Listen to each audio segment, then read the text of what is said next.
ప్రభునందు ప్రియమైన దేవుని సంగమా, ఈ పరిశుద్ధ ఆదివారం కొరకు ఏర్పాటు చేయబడిన దేవుని వాక్య భాగముగా అపోస్తులైన పౌలు కొలస్సీలకు రాసిన పత్రిక 4వ అధ్యాయము 2వ వచనము నుండి 6వ వచనము వరకు, మొదటి వచనము నుండి 6వ వచనము వరకు మనము మార్చి చదువుకుందాము. నేను ప్రియమైన దేవుని సంగమా, ఈ చదివిన వాక్యమును మనం ఆధారం చేసుకొని కొన్ని విషయాలు మనము ధ్యానం చేద్దాం. ఈరోజు మన యొక్క వాక్యాంశం ఏమిటంటే క్రైస్తవ జీవిత విధానము. క్రైస్తవ జీవిత విధానము, క్రిస్టియన్ లైఫ్ స్టైల్. ఈ యొక్క భౌతిక జీవితంలో మనము జీవిస్తూ ఉన్నప్పుడు మనకు ఒక లైఫ్ స్టైల్ మనము ఏర్పాటు చేసుకుంటాం. అయితే మరి క్రీస్తులో మనము జీవిస్తూ ఉన్నప్పుడు మన యొక్క క్రైస్తవ జీవితము ఎలా ఉండాలి? ఇది చాలా ప్రాముఖ్యమైనది. మనం యేసుక్రీస్తుని సొంత రక్షకుడిగా అంగీకరించిన తర్వాత క్రీస్తులో మనం కొనసాగుతున్నప్పుడు, లేక ఒక క్రైస్తవుడిగా మనం పిలువబడతా ఉన్నప్పుడు మన యొక్క జీవిత విధానంలో మార్పులు రావాలి, మార్పులు కలిగి ఉండాలి. ఒకవేళ అలా మార్పు కలిగి ఉండకపోతే మనము క్రైస్తవులము కాదు అని చాలా ధైర్యంగా మాటను మనము చెప్పచ్చు. ప్రభునందు ప్రియమైన దేవుని సంగమా, ఈరోజు క్రైస్తవులుగా క్రైస్తవ జీవిత విధానంలో కొనసాగుతున్నటువంటి మనము ఇతరులతో మాట్లాడేటప్పుడు మనము చాలా జాగ్రత్తగా మాట్లాడవలసిన అవసరత ఉంది. ఎందుకంటే మన మాటలు, అలాగే మన యొక్క చర్యలు లేక మన యొక్క క్రియలు కూడా ఏం చేస్తాయి అంటే ఇతరుల పైన ప్రభావాన్ని చూపిస్తాయి. అంతే కదండి. ఇప్పుడు మనం అన్యులతో మాట్లాడుతూ ఉన్నప్పుడు వారికి మన దేవుని గురించి ఏమీ తెలియదు, తెలుసా? తెలియదు. కానీ వారు ఏం చూస్తారు ఎప్పుడు అంటే మన యొక్క మాటలు చూస్తారు, మన యొక్క చర్యలను వారు చూస్తారు తప్ప మనము ప్రాక్టీస్ చేస్తున్నటువంటి క్రీస్తుని గురించి అన్య జనానికి తెలియదు. అటువంటిప్పుడు మనం ఏం చేయాలంటే మనం చక్కగా జ్ఞానముతో వారికి ప్రత్యుత్తరము ఇచ్చేవారిగా మనం ఉండాలి. క్రీస్తుని గురించి మనం మాట్లాడినప్పుడు, దేవుని యొక్క వాక్యముని గురించి మనం మాట్లాడుతూ ఉన్నప్పుడు జ్ఞానముతో మనము మాట్లాడాలి. ఎందుకంటే వారికి క్రీస్తు అంటే ఏమిటో తెలియదు, రక్షకుడు అంటే ఏమిటో తెలియదు, ఆయన ఎందుకు వచ్చాడో తెలియదు. అసలు దేవుడు అంటేనే వారికి కన్ఫ్యూజ్గా ఉంటుంది. ఎందుకంటే వారికి ఒక స్థిరమైనటువంటి ఆరాధన ఉండదు. కానీ మనకు ఒక స్థిరమైన ఆరాధన ఉంది, స్థిరమైనటువంటి దేవుని మనము కలిగి ఉన్నాము. ఆయన యొక్క గుణలక్షణములు ఏమిటో కూడా మనకు తెలుసు. కాబట్టి ఇతరులతో మనం మాట్లాడేటప్పుడు చాలా జాగ్రత్తగా మాట్లాడాలి అని పౌలు గారు తెలియజేస్తూ ఉన్నారు. ఆయన మాట్లాడుతున్నాడు, అలాగే మనలను మాట్లాడమని ప్రోత్సహిస్తూ ఉన్నాడు. ఆయన దేవుని సువార్తను ప్రకటిస్తూ ఉన్నాడు. మీరు కూడా దేవుని యొక్క సువార్తను ప్రకటించండి. ప్రకటించే ముందు మీరు ప్రార్థన చేసుకోండి, ఇతరుల యొక్క సహాయాన్ని కూడా కోరండి. ఏ సహాయం కోరాడు ఆయన? ప్రార్థన సహాయాన్ని కోరినాడు. ఆయన ప్రార్థన సహాయాన్ని కోరినట్లుగా మనం చూస్తూ ఉన్నాం. సో ఇదంతా నేను ఎందుకు మీకు ముందుగా జ్ఞాపకం చేస్తున్నానంటే మన యొక్క మాటల విషయంలో మనం చాలా జాగ్రత్తగా ఉండాలి. ఎదుటి వారితో మనం మాట్లాడేటప్పుడు చాలా దయగా మనం మాట్లాడాలి, మర్యాదగా మనం మాట్లాడాలి, ఇంపుగా మనము మాట్లాడాలి. ఎఫెసీయులకు రాసిన పత్రిక 4వ అధ్యాయము 29వ వచనాన్ని మనం చదువుదాం. ఎఫెసీయులకు రాసిన పత్రిక 4వ అధ్యాయం 29వ వచనం చూడండి. వినువారికి మేలు కలుగునట్లు అవసరమును బట్టి క్షేమాభివృద్ధికరమైన అనుకూల వచనమే పలుకుడు గాని దుర్భాష ఏదైనను మీ నోట రానియకుడి. చూడండి ఎంత చక్కగా. అంటే క్రైస్తవులుగా మనం ఉన్నప్పుడు, క్రైస్తవ జీవిత విధానాన్ని మనం అనుసరిస్తూ ఉన్నప్పుడు మన మాట చాలా జాగ్రత్తగా ఉండాలి, అది చాలా మర్యాదగా ఉండాలి, వినసంపుగా ఉండాలి. ఎదుటి వారి యొక్క హృదయాన్ని నొప్పించేది ఎప్పుడు కూడా ఉండకూడదు. అందుకని పౌలు గారు అంటున్నారు, వినువారికి మేలు కలుగునట్లుగా. నువ్వే మాట మాట్లాడినా, నువ్వెక్కడ మాట్లాడినా, ఎలా మాట్లాడినా సరే కానీ నీ మాట ఎలా ఉండాలట? నీ మాట ఎవరైతే వింటున్నారో వారికి ఏమి కలగాలట? మేలు కలుగునట్లు అవసరమును బట్టి క్షేమాభివృద్ధికరమైన అనుకూలమైన వచనాన్ని మీరు పలకండి. నువ్వేది మాట్లాడినా నీ మాట వినిచున్న వారికి ఏమి కలగాలట? క్షేమాభివృద్ధి కలగాలి. అంతేగాని మనము వారికి కీడు కలిగే విధముగా మనము మాట్లాడకూడదు, దుర్భాషలు మనము మాట్లాడకూడదు. ఇదన్నీ ఎవరికి చెప్తున్నాడు? క్రైస్తవ జీవిత విధానంలో ఉన్న వారికి, అంటే క్రీస్తును అనుసరిస్తున్న వారికి మాత్రమే, అన్యుల గురించి కాదండి మాటలు. అంటే ఇటువంటి మాటలు ఎక్కడ ఉన్నాయి? సంఘములో ఉన్నాయి. ఆనాడు ఎఫెసీ సంఘానికి రాసిన ఈ మాటల్లోనైనా, అలాగే కొలసీ సంఘానికి రాసినటువంటి మాటల్లోనైనా 5-6 వచనాల్లో మనం చూస్తే ఎలా మాట్లాడాలో అక్కడ చాలా స్పష్టంగా తెలియజేస్తున్నాడు. అంటే మాటల్లో దోషం ఉన్నది, ఆ మాటలు మీరు చాలా జాగ్రత్తగా మాట్లాడాలి, ఆ మాటలు ఇతరులకు మేలు కలిగించేవిగా ఉండాలి, క్షేమాభివృద్ధిని కలిగించేవిగా ఉండాలి, కానీ మీరు కీడు కలిగించే మాటలు మీరు మాట్లాడకండి. దుర్భాషలు మీరు మాట్లాడకూడదు. బూతులైనను సరస్వతులైనను క్రైస్తవులుగా మన నోట రాకూడదు అని చాలా స్పష్టంగా పౌలు గారు తెలియజేస్తూ ఉన్నారు. అయితే ప్రియమైన దేవుని సంగమా, ఈరోజు మనము క్రైస్తవ జీవిత విధానములో ఎలా ఉండాలి అని అంటే, నెంబర్ 1, ఆ క్రైస్తవుడు ఎలా ఉండాలంటే నిలకడ కలిగిన క్రైస్తవుడిగా ఉండాలి. ఎలా ఉండాలి? నిలకడ కలిగిన క్రైస్తవుడిగా ఉండాలి. యేసుక్రీస్తుని మనము అంగీకరించిన తర్వాత దేవుని యొక్క వాక్యాన్ని మనం చదువుతూ ప్రతి ఆదివారం మనం దేవుని మందిరానికి వస్తూ పరిశుద్ధుల సహవాసము చేస్తున్నటువంటి మనమందరం ఎలా ఉండాలి అంటే నిలకడ కలిగిన క్రైస్తవుడిగా ఉండాలి. మన పరిశుద్ధ గ్రంథంలో చూస్తే చాలా మంది క్రీస్తుని వెంబడించిన వారిలో ఏమీ లేదు చెప్పండి, నిలకడ లేదు. మధ్యలో జారిపోయిన వారు లేరా? ఉన్నారు. మనందరికీ చాలా మందికి తెలుసు, మధ్యలో జారిపోయిన వారు, మధ్యలో పడిపోయిన వారు చాలా మంది ఉన్నారు. అందుకే పౌలు గారు ఏమంటున్నారంటే, మీ యొక్క క్రిస్టియన్ లైఫ్ స్టైల్లో మీరు ఎలాగుండాలి అని అంటే మీరు నిలకడ కలిగిన క్రైస్తవులుగా ఉండాలి. మీరు అడగచ్చు, ఎందులో మేము నిలకడ కలిగి ఉండాలి పాస్టర్ గారండి అని మీరు అడగచ్చు. దేవుని వాక్యం సెలవిస్తా ఉంది ఎందులో మనము నిలకడ కలిగి ఉండాలో ఈ పరిశుద్ధ గ్రంథంలో నుంచి మనము ధ్యానం చేద్దాం. రండి, మనము చదివినటువంటి కొలసీలకు రాసిన పత్రిక 4వ అధ్యాయములో మనము ఆలోచించేద్దాం. నిలకడ కలిగిన క్రైస్తవుడిగా జీవించాలి. ఎందులో నిలకడ ఉండాలి? నెంబర్ 1, 2వ వచనం, ప్రార్థన యందు నిలకడగా ఉండి అన్నారు. క్రైస్తవులుగా మనం ఎందులో నిలకడగా ఉండాలట? ప్రార్థన యందు నిలకడగా ఉండాలి.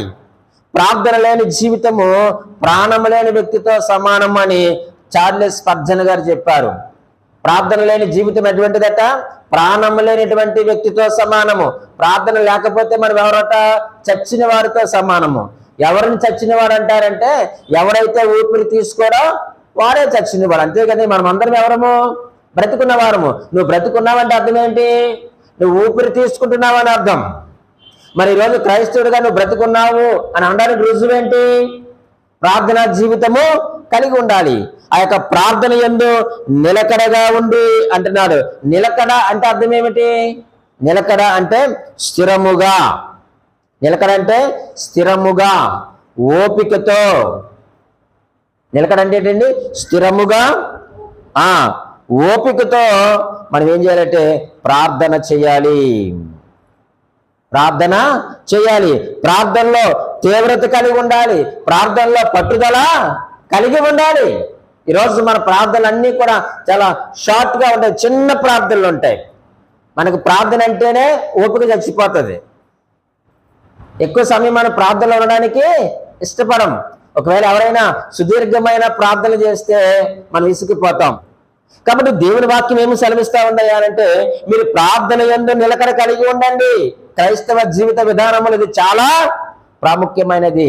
ఈ ప్రార్థనటువంటి శక్తి వేరండి. ఈ ప్రార్థనటువంటి శక్తి ఏమిటంటే అగ్ని జ్వాలలను ఏం చేసింది చెప్పండి?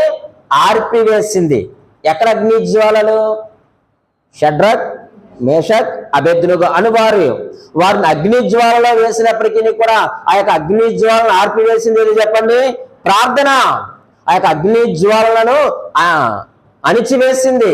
అలాగే సింహాల నోలను కూడా ప్రార్థన ముయించింది. ఈరోజు నువ్వు ప్రార్థన చేయి. నీపై దాడి చేసినటువంటి నీ శత్రువు నోరును ఎవరు ముయిస్తారు?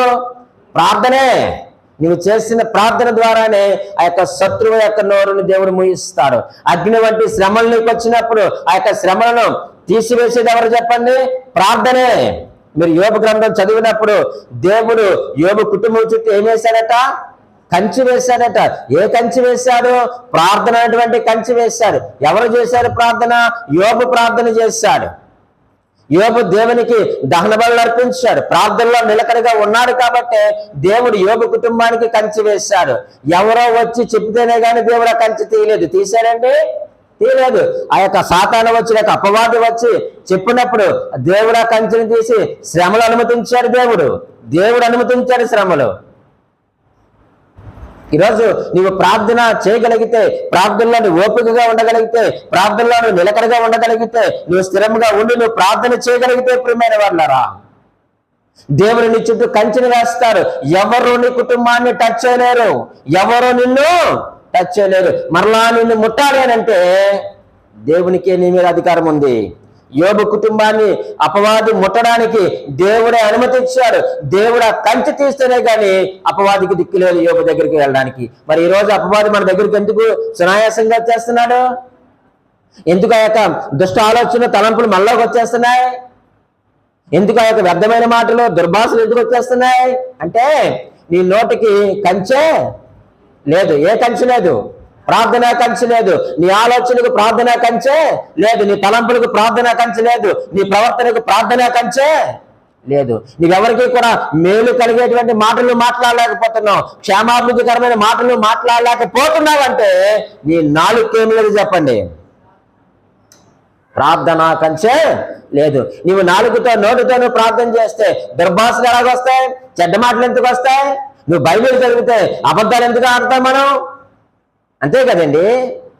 ప్రతిరోజు ఏదో సామెత ఉంటుంది కదా, వేపాకు తినగా ఏమైపోద్ది అంటే అది తీగ అయిపోద్ది. రోజుకి వేపలతో ముఖం కడుక్కునే వాడికి అది చేదు అనిపించదు.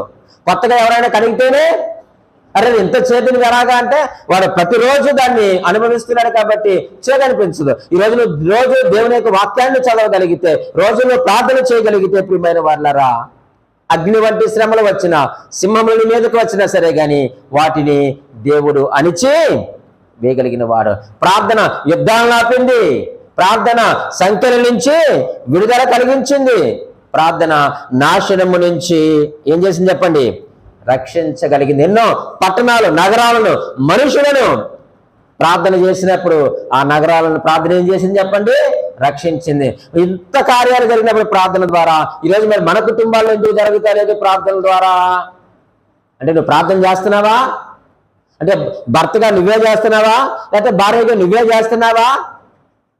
మరి భర్తగా నువ్వు ప్రార్థన చేయవా? మరి భార్యగా నువ్వు ప్రార్థన చేయవా? ఇద్దరు కలిపి కదా ప్రార్థన చేసుకోమని చెప్తున్నాం. కుటుంబ ప్రార్థనలు పెట్టుకోమని చెప్తున్నాం కదా. తల్లిదండ్రులు ప్రార్థన చేస్తే సరిపోతుందా? పిల్లలుగా మీరు ప్రార్థన చేయరా? ఇదేనా క్రైస్తవ జీవిత విధానం అంటే? నీకు ఉద్యోగం కావాలి, నీకు మంచి వరుడు కావాలి, వధువు కావాలి, అవసరమైతే ప్రధానమంత్రి సీటు కావాలి, ఇస్తాడు దేవుడు. డిఆర్డిఓలో కావాలి, సార్స్లో కావాలి, నాసాలో కావాలి. నిజమే.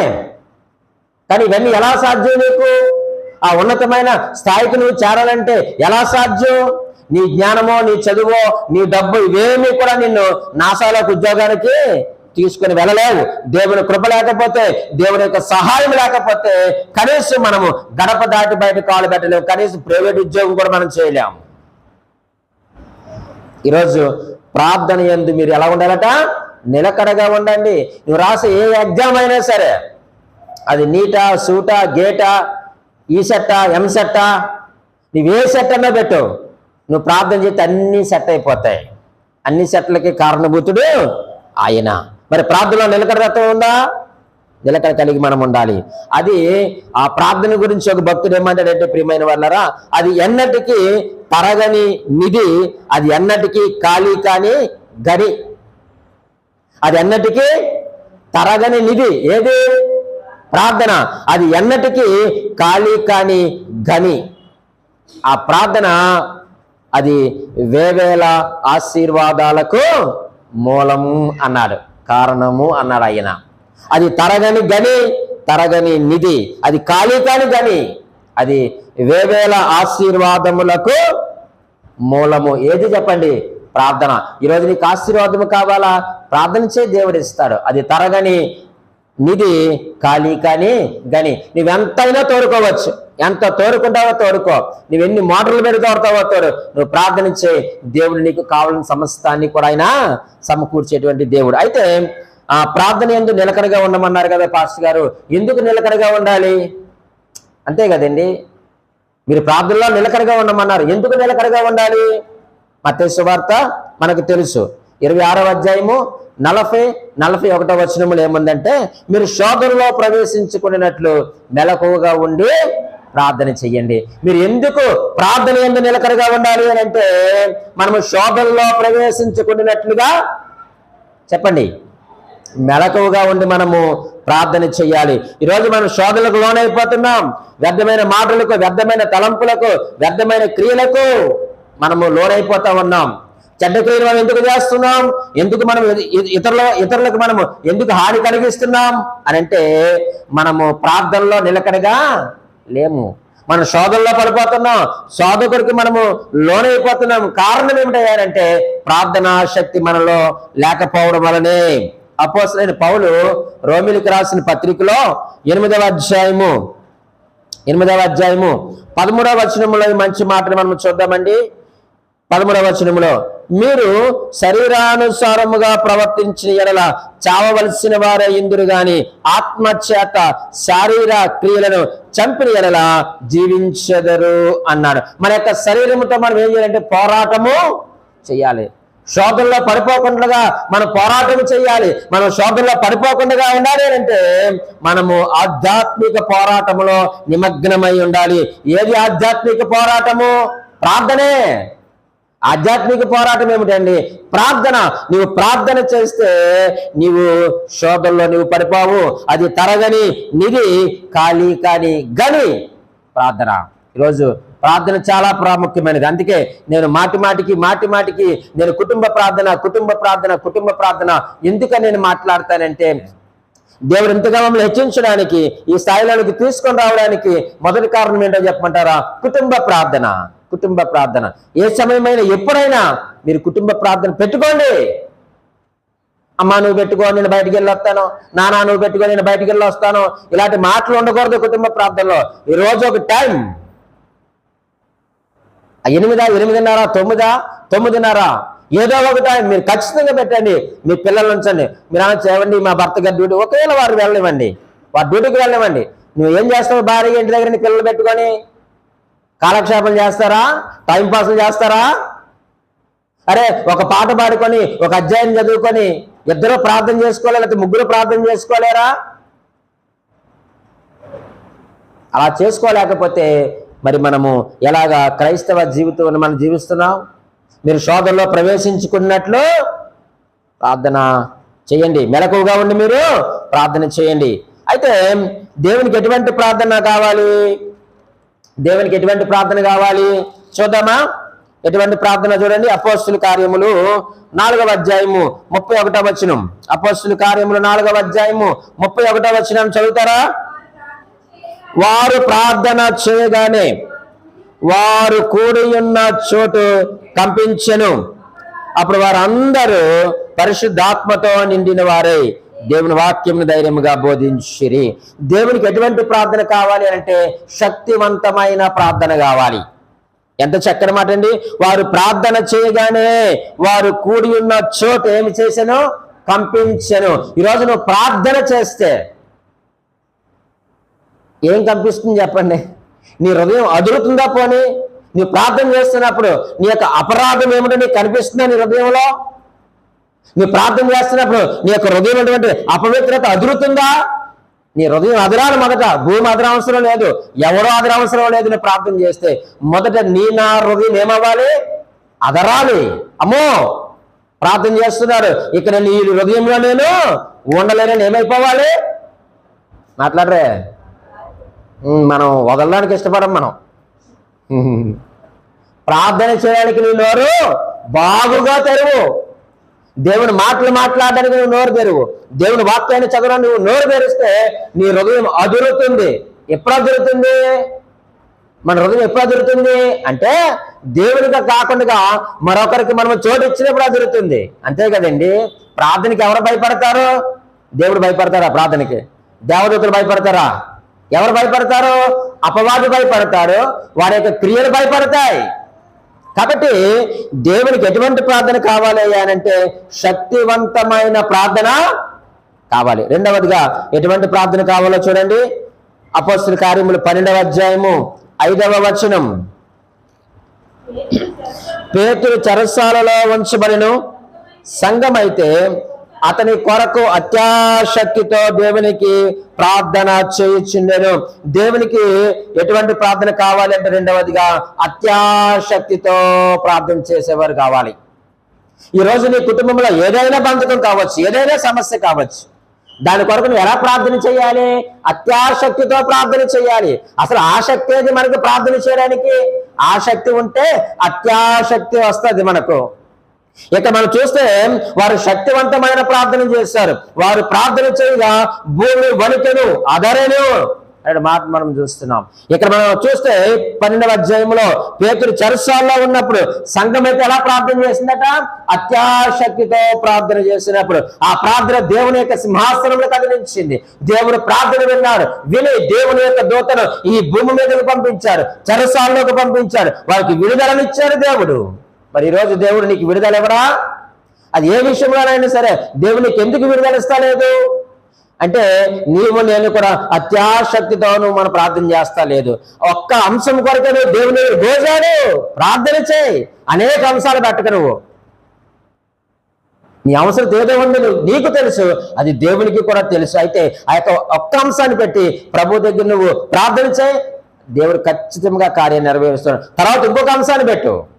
ఎప్పుడు కూడా యూనివర్సల్ ప్రేయర్ చేయకండి. అన్ని కలగలపు కూరలు వండకండి. మీరు ప్రార్థనలో అన్ని కలిపేయకండి. ఒక్కొక్క అంశాన్ని పెట్టండి. అలాగైతే పాస్టర్ గారు చాలా టైం అయిపోద్దండి. అలా టైం అవుతుందనే చేయమంటాం మిమ్మల్ని. ఒక అంశం కొరకు 1 గంట చేయి, మరలా సమయం ఉన్నప్పుడు ఇంకొక అంశం కొరకు 1 అరగంట ప్రార్థన చేయకపోతే, గంట చేయకపోతే ఇలాగ ఒక్కొక్క అంశాన్ని నీవు దేవుని దగ్గర పెట్టు చూడు. సంఘం ఎవరి కోసం ప్రార్థన చేసింది? ఇక్కడ సంఘం ఎవరి కోసం ప్రార్థన చేసిందండి?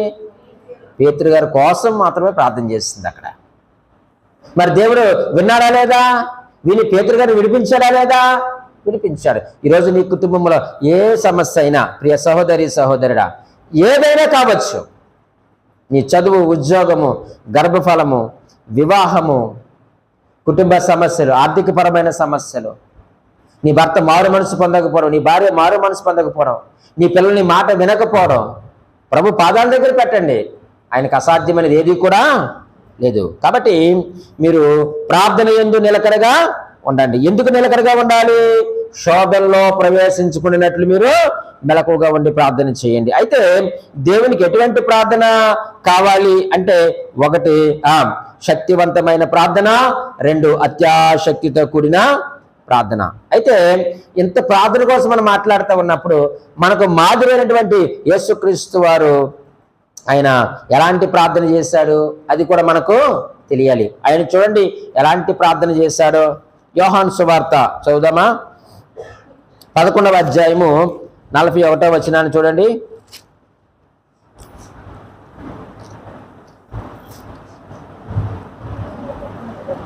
అంతట వారు ఆ రాయి తీసివేసిరి. యేసు కన్నుల పైకెత్తి, తండ్రి, నీవు నా మనవి వినునందున నీకు కృతజ్ఞతాస్తుతులు చెల్లించుచున్నాను. యేసుక్రీస్తు ఎలాంటి ప్రార్థన చేశాడంటే కృతజ్ఞతాపూర్వకముగా ప్రార్థన చేశాడు. ఇది ఏటి సందర్భం? ఎస్, లాజరుని సమాధిలో నుంచి బయటికి రేపు బ్రతికించడం. ఇప్పుడు కార్యం జరిగిందా లేదా? అక్కడ కార్యం జరిగిన తర్వాత మనం ఏం చేయాలి? దేవునికి కృతజ్ఞతాస్తుతులు మనం చెల్లించాలి. అది మర్చిపోతున్నాం. నువ్వు ప్రార్థన చేస్తున్నావు, దేవుడు చక్కగా కార్యం చేస్తున్నాడు, కానీ నువ్వేం చెల్లిస్తలేదు? కృతజ్ఞతాస్తుతులు చెల్లించాలి. మరి మన దేవునికి ఎందుకు మనం కృతజ్ఞతలు చెల్లించలేకపోతున్నాం? యేసుక్రీస్తు వారే స్వయంగా అంత చక్కని ప్రార్థన చేస్తే చూడండి, యేసు కన్నులు పైకెత్తి, తండ్రి, నీవు నా మనవి వినునందున నీకు కృతజ్ఞతాస్తుతులు చెల్లించుచున్నాను అన్నాడు. నీవు ఎల్లప్పుడూ 42 కూడా చదువుదాం. నా మనవి వినుచున్నావని నేను ఎరుగుదును గాని నీవు నన్ను పంపితివని చుట్టూ నిలిచిన ఈ జన సమూహము నమ్మునట్లు వారి నిమిత్తమై ఈ మాట చెప్పి తిన్నా నేను. ఎంత చక్కని మాట అండి ఆయన అంటున్నాడు. నీవెల్లప్పుడూ నా మనవే వినుచున్నావని నేను ఎరుగుతున్నావు, నాకు తెలుసు. ఎల్లప్పుడూ నా ప్రార్థన వింటున్నావు. ఈరోజు మనం ఆ మాట చెప్పగలమా? క్రైస్తవులు ఆ మాట చెప్పగలరు. ప్రభువా, ఎల్లప్పుడూ నువ్వు నా ప్రార్థన వింటున్నావు, నా ప్రార్థనకు నువ్వు జవాబును ఇస్తున్నావని నువ్వు చెప్పగలిగేటువంటి సామర్థ్యత నీలో ఉండాలి. యేసుక్రీస్తు ప్రార్థించినట్లుగా నువ్వు ప్రార్థన చేయి.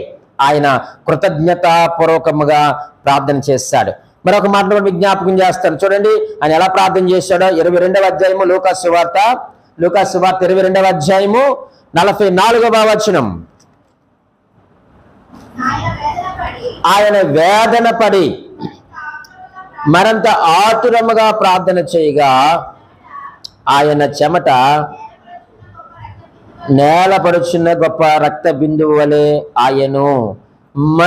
మరింత ఆతురముగా అన్న మాట ఈ యొక్క బైబిల్లో, స్టడీ బైబిల్లో ఏమేమి రాసినారంటే అక్కడ పట్టుదలతో ప్రార్థన చేశాడట ఆయన. ఎలా ప్రార్థన చేశాడు? పట్టుదలతో ప్రార్థన చేస్తాడు. ఈరోజు మనము కూడా ప్రియమైన వారులారా ఎలాంటి ప్రార్థన చేయాలంటే మరింత ఆతురముగా, అంటే పట్టుదలగా మనము ప్రార్థన చేయాలి. పట్టుదలగా ప్రార్థన చేస్తే నువ్వు గంటలు గంటలు మోకాళ్ళ మీద ఉండవలసి ఉంటుంది. ఆయన పట్టుదలగా ప్రార్థన చేశాడు కాబట్టి ఏమైందట, ఆయన యొక్క చెమట నేలపరుచున్న గొప్ప రక్త బిందువుల వలె ఆయను అన్నాడు.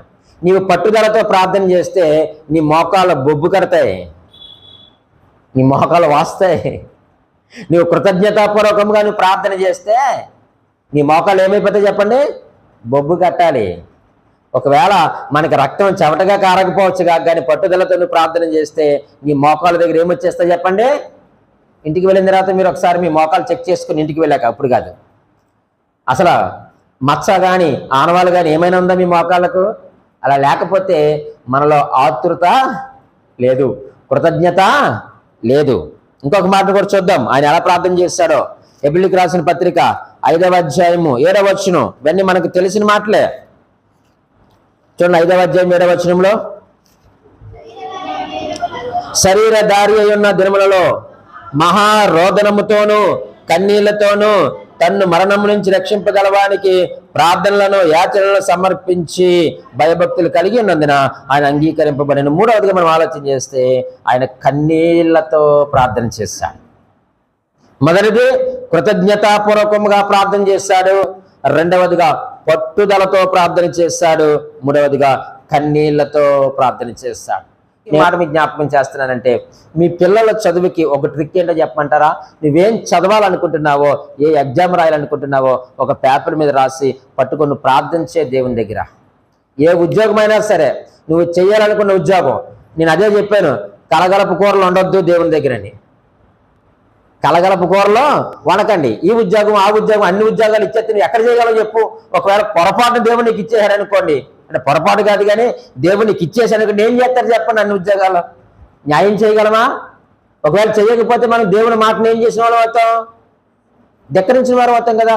కాబట్టి నేను మీకు చెప్పేది ఏంటంటే వివాహమైన ఉద్యోగమైన ఏదైనా కానీ వరుడు ఎలాగుండాలో అడగండి, రాసుకొని చక్కగా వాక్యానుసారంగా ఉండే వరుడు కావాలని రాసుకొని ఆ పేపర్ పట్టుకుని ప్రభు దగ్గర ప్రార్థన చేయండి. నీ ఉద్యోగం కోసం ప్రార్థన చేయి, నీ ఎగ్జామ్స్ వరకు ప్రార్థన చేయి. ఈ ట్రిక్ మీరు ఉపయోగించాలి. మేము ప్రతి విషయంలో కూడా ఇలాగే మేము ప్రార్థన చేశాం. దేవుడు ఏం చేశాడు చెప్పండి? మా కుటుంబంలో కార్యాలు చేస్తాడు దేవుడు. అది నేను దేవుని మహిమార్థమే మాట మీకు జ్ఞాపకం చేస్తూ మిమ్మల్ని ప్రోత్సహిస్తూ ఉన్నాను. మీరు కూడా ప్రతి అంశాన్ని కూడా ఒక పేపర్ మీద పెట్టి మీరు ప్రార్థన చేయండి. ఖచ్చితంగా దేవుని కార్యాలు మనము చూస్తాం. దేవునికి ఎటువంటి ప్రార్థన కావాలో విన్నాం. యేసుక్రీస్తు ఎలాంటి ప్రార్థన చేశాడో విన్నాం. అసలు ప్రార్థన ఎలాంటిది ఇది కూడా మనకు తెలియాలి. ప్రార్థన ఎలాంటిది చూడండి. మత్తయి సువార్త 18వ అధ్యాయము 18వ వచనం చదువుదామా? మత్తయి సువార్త 18వ అధ్యాయము 18వ వచనం చూడండి. భూమి మీద మీరు వేటిని బంధింతురో అవి పరలోకమందును బంధింపబడును. భూమి మీద మీరు వేటిని విప్పుదురో అవి పరలోకమందును విప్పబడునని మీతో నిశ్చయముగా చెప్పుచున్నాను. ఇప్పుడు భూమి మీద మీరు వేటిని బంధిస్తారు? వేటి చేత బంధిస్తారు? అంతే కదా. అంటే ఇక్కడ మనకు ఈ వచనం మనకి ఏమి నేర్పిస్తున్నాయి అంటే ప్రార్థన తాళపు చెవి లాంటిది. అంతే. ప్రార్థన ఎలాంటిది? తాళపు చెవి లాంటిది. ఇప్పుడు మీరు అందరూ కూడా ఇంటి దగ్గర నుంచి వచ్చారు కదండి. ఎంతమంది ఇంటికి తాళం వేయకుండా వచ్చారు? అందరూ వేశారు కదా. ఇప్పుడు వేసి వచ్చారు. మీరు ఇంట్లోకి వెళ్ళాలంటే ఏం చెయ్యాలి? లేదు లేదు లేదు నేను తాళం తీయకపోతే లోపలికి వెళ్ళిపోగలను అని అనుకుంటావా? అవదు. ప్రార్థన కూడా అంతే. నీవు భూమి మీద వేటిని బంధిస్తావో అవి పరలోకంలో ఏం చేయబడతాయి? బంధింపబడును. భూమి మీద మీరు వేటిని విప్పుదరో అవి పరలోకమందును విప్పబడును. అంటే ప్రార్థన తాళపు చెవి లాంటిది. ఎంతటి దృఢమైన సమస్య అయినా సరే కానీ నువ్వు ప్రార్థన అనేటువంటి కీ పెట్టి తిప్పితే ఏమైపోద్ది చెప్పండి? ఓపెన్ అయిపోద్దండి. అది ఏ సమస్య అయినా సరే నీ ముందు నిలవబడదు. ఎర్ర సముద్రం నిలవబడిందా? యోర్దాను నిలవబడిందా? అమాలేకులు నిలవబడ్డారా? ఫిలిష్తీయులు నిలవబడ్డారా? అష్షూరీయులు నిలవబడ్డారా? ప్రార్థన ముందు ఎవరైనా నిలబడగలిగినారా? లేదు కదా. ఈరోజు ఆ కీని మనం ఎక్కడో పారేసుకున్నాం. ఆ తాళపు చెవిని మనము ఎక్కడో పారేసుకున్నాం. వెతకండి దొరుకుతుంది. ఆ దొరికిన తాళంతో మీరు ఓపెన్ చేయండి. ఆ తాళం ఏంటి? ప్రార్థన. నువ్వు ప్రార్థన చేయడం మొదలు పెడితే ఖచ్చితంగా దేవుడి ద్వారాలు తెరుస్తాడు. ప్రార్థనకి అసాధ్యమైనది ఏదీ లేదు. ప్రార్థనకు ప్రచ్ఛన్నమైనది ఏదీ కూడా లేదు. ఇంకొక మాటని చెప్పి మనము ముందుకు వెళ్ళిపోదాం. ప్రార్థన ఎటువంటిదట? ఎజ్రా గ్రంథము 8వ అధ్యాయము 31వ వచనం. మేము మొదటి నెల 12వ దినమందు యెరూషలేమునకు వచ్చుటకై ఆహావా నది నుండి బయలుదేరగా మా దేవుని హస్తము మాకు తోడుగా ఉండి శత్రువుల చేతిలో నుండి మార్గమందు పొంచి ఉన్న వారి చేతిలో నుండి మమ్మను తప్పించినందున అని మనం మాట చదువుతా ఉన్నాం. అలాగే 21వ వచనాన్ని కూడా మనం చదువుదాం. అప్పుడు దేవుని సన్నిధిని మమ్మును మేము దుఃఖపరుచుకొని మాకును మా చిన్నవారికిని మా ఆస్తికిని శుభ ప్రయాణము కలుగునట్లుగా ఆయనను వేడుకొనగా. 21వ వచనంలో ఏం చేశారు వీళ్ళు? వేడుకొనగా అంటే ప్రార్థన చేయగా. 21వ వచనంలో ప్రార్థన చేయగా 31వ వచనంలో వారు యెరూషలేమునకు బయలుదేరి వచ్చినప్పుడు ఏమైందట చూడండి. మా దేవుని హస్తము మాకు తోడుగా ఉండి శత్రువుల చేతిలో నుండి మార్గమందు పొంచి ఉన్న వారి చేతిలో నుండి మమ్మును తప్పించినందున. అంటే ఈ యొక్క మాట, ఈ వచనాలు 2 వచనాలు మనకి ఏమి నేర్పిస్తున్నాయి అంటే ప్రార్థన కంచె లాంటిది. అంటే ప్రార్థన భద్రతనిస్తుంది. ప్రార్థన కంచె వంటిది. ఆనాడు వారు బబులో నుంచి తిరిగి వస్తూ ప్రార్థన చేసినప్పుడు దేవుని దగ్గర వాళ్ళు ఏం చేశారట? దేవుని సన్నిధిని మమ్మల్ని మేము దుఃఖపడ్డాం, కన్నీరు కార్చాం, వేడుకున్నాం. ప్రభా, మా చిన్నవారికి మా ఆస్తికి మాకు శుభ ప్రయాణము కలుగునట్లుగా మాకు సహాయం చేయని వేడుకొనగా దేవుడు వారికి భద్రతనిచ్చినాడు. ప్రార్థన ఎప్పుడు కూడా కంచెలాగే ఉంటుంది. యోబు కుటుంబానికి ఉన్నటువంటి కంచె ఈరోజు మన కుటుంబానికి ఎందుకు లేదు అంటే ఆ ప్రార్థన అనేటువంటి ఆ కీని ఎక్కడో మనము పారేసుకున్నాం. ఈ రోజైనా ప్రభు దగ్గర మనం, ప్రభువా ఇదిగో నేను ప్రార్థన చేయడం మర్చిపోయాను, ప్రార్థన అనేటువంటి తాళపు చెవిని ఎక్కడో పారేసుకున్నాను, అందుకే ఇదిగో నాకు కంచె లేదు, అరుగు పందులు వచ్చేసాయి కదండి, క్రూర మృగాలు వచ్చేసాయి, మా ద్రాక్ష తోటను అంటే మా యొక్క ఆధ్యాత్మిక జీవితాన్ని అవన్నీ కూడా ఏం చేస్తున్నాయి? పాడు చేసేస్తున్నాయి. ప్రభువా నేను కంచె వేసుకోవాలి నా ద్రాక్ష తోటకు, నా యొక్క ఆధ్యాత్మిక జీవితానికి, నా హృదయానికి, నా కుటుంబానికి నేను కంచె వేసుకోవాలి ప్రభువా అని నువ్వు ప్రభు దగ్గర నువ్వు అడగగలిగితే ఖచ్చితంగా ఆయన కృప కలిగిన దేవుడు, తన యొక్క కృపను నిత్యము మన ఎదుట స్థాపించిన దేవుడు తన కృపను చూపించి నువ్వు పోగొట్టుకున్నటువంటి యొక్క ప్రార్థన తాళపు చెవిని మరలా దేవుడు నీకు అందించగలిగిన సమర్థుడిని దేవుడు. మరి నువ్వు దేవుడిని అడగగలవా? నువ్వు దేవుని అడిగితే ఖచ్చితంగా ఆయన నీకు ఇస్తాడు. చూడండి, ప్రార్థన ఎలాంటిదంటే మరొకటి మనం ఆలోచించేద్దాం. 14వ కీర్తన 14వ కీర్తన చదవండి, 12వ వచనం, 2వ వచనం. 14వ కీర్తన 2వ వచనం. 14:2. వివేకము కలిగి దేవుని వెతుకువారు కలరేమో అని యెహోవా ఆకాశము నుండి చూచి నరులను పరిశీలించెను. వివేకము కలిగి దేవుణ్ణి వెతుకువారు కలరేమో అని. ఇప్పుడైనా మనము వివేకము కలిగి, అయ్యో ప్రభువా నన్ను క్షమించు నాయనా అని వివేకముతో మనం ఏం చేయాలంటే దేవుణ్ణి వెతకండి. అటువంటి వారు కలరేమో అని యెహోవా ఆకాశము నుండి నరులను ఏం చేస్తున్నాడట? పరిశీలన చేస్తూ ఉన్నాడు. ఒకవేళ ఇంతవరకు మనం ఆ యొక్క ప్రార్థన తాళపు చెవిని మనం పోగొట్టుకుంటే, అయ్యో ప్రభువా నేను ప్రార్థన తాళపు చెవి నేను పోగొట్టుకున్నానయ్యా, కాబట్టి నా కుటుంబానికి భద్రత లేదు, నాకు భద్రత లేదు, ఇదిగో శత్రువు నా పైన దాడి చేస్తున్నాడు, అనేకమైన సమస్యలు నా పైన దాడి చేస్తున్నాయి, ప్రభా నన్ను క్షమించమని వివేకముతోను మరలా ప్రభు వైపు తిరిగితే ఆయన మన వైపు తిరిగేటువంటి దేవుడు మనం చూస్తున్నాడట.